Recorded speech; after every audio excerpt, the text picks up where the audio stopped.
রবীন্দ্র সরোবরে প্রাকৃতিক সম্পদ এবং ভারসাম্য নষ্টের বিরুদ্ধে এবার গণস্বাক্ষর অভিযানে নামলেন প্রাতঃভ্রমণকারীরা এবং তাদের দাবি যে দীর্ঘদিন ধরে বন্ধ থাকা রবীন্দ্র সরোবর স্টেডিয়ামে কেন ব্যবহারযোগ্য করা হচ্ছে না সেই প্রশ্ন তোলেন তারা এবং স্বাক্ষর সম্বলিত এই গণ আবেদন মুখ্যমন্ত্রীর কাছেও তারা পাঠাবেন, রাজ্যপালের কাছেও পাঠাবেন এবং কলকাতার মেয়রের কাছেও জমা দেবেন জানিয়েছেন তারা।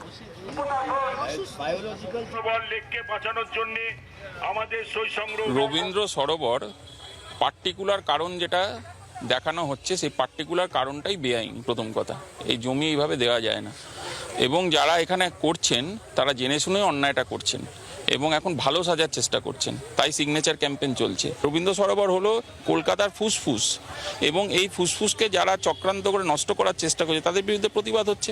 আমরা মাননীয় মুখ্যমন্ত্রীর হস্তক্ষেপ চাইছি, মাননীয় মেয়র সাহেবের হস্তক্ষেপ চাইছি। রবীন্দ্র সরোবরে বিভিন্ন যে ঘরগুলো বন্ধ হয়ে পড়ে আছে সেখানে দেখবেন ময়লায় ভর্তি, মদের বোতলে ভর্তি, যাচ্ছে তাই চলছে। এখানে মানুষ হুঁশ কবে ফিরবে এটাই তো প্রশ্ন করছে সাধারণ মানুষ। সকাল ৬টা থেকে রবীন্দ্র সরোবরের প্রত্যেকটি প্রাতঃভ্রমণকারীর প্রবেশ পথে শুরু হয়েছে সিগনেচার ক্যাম্পেইন। ইতিমধ্যে ৮ নম্বর গেটে সকাল ৬টা থেকে ৮টা অর্থাৎ প্রথম ২ ঘন্টায় সই হয়েছে ১,০০০। প্রাতঃভ্রমণকারীদের বক্তব্য, রবীন্দ্র সরোবর একটি জাতীয় লেক।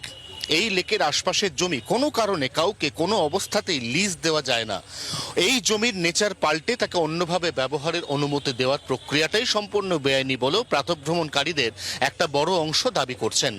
এই সমন্বিত সইসহ একটি বিশাল আকারের চিঠি জমা পড়বে মুখ্যমন্ত্রীর দপ্তরে, তার প্রতিলিপি পৌঁছে যাবে রাজ্যপালের কাছে, যাতে আগামী দিনে বা অদূর ভবিষ্যতে কোনোভাবেই রবীন্দ্র সরোবর তার যে স্বাভাবিক ছন্দ, তার যে স্বাভাবিক রূপ এবং তার যে স্বাভাবিক প্রকৃতি সেটা না হারায়। জি ২৪ ঘন্টার জন্য ক্যামেরার তরুণের সঙ্গে অয়ন, কলকাতা। বাংলার আওয়াজ, বাঙালির আবেগ, জি ২৪ ঘন্টা।